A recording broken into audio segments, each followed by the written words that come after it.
So we're trying to find the value of x, which represents the length of segment AC. I can see that this is part of a right triangle where I know one of the acute angle measures is 24 degrees.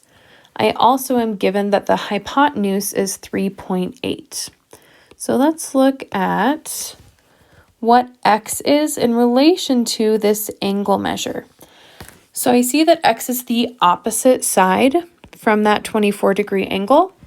And as I just mentioned before, 3.8 is the hypotenuse. I know that because it's the longest side of the right triangle, and it's across from the right angle, which is angle C. Okay, so I can set up an equation here as we discussed in class yesterday. I know that sine of theta, remember theta represents an acute angle measure here.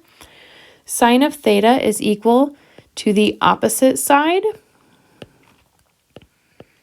over the hypotenuse. So I'm going to substitute in all of those pieces from this diagram. Theta represents the angle measure, which in this case is 24 degrees. That's equal to the opposite length, which that's what I'm trying to find. That's x over the hypotenuse, which is 3.8.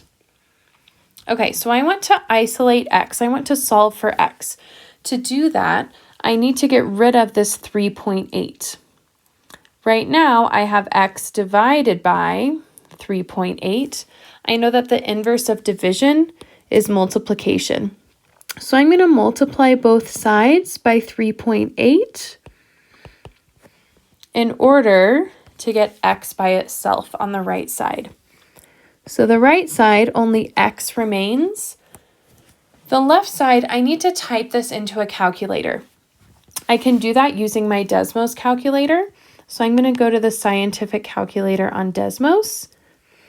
So it's 3.8 times. Now over here on the left, we see a sine button. So sine of, what was it, 24? I think so.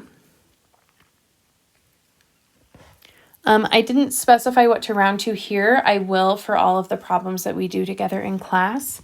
So let's round to the nearest tenth. So the nearest tenth, that would be 1.5. So 1.5 is equal to x. Now let me check back on my diagram and make sure that that seems reasonable.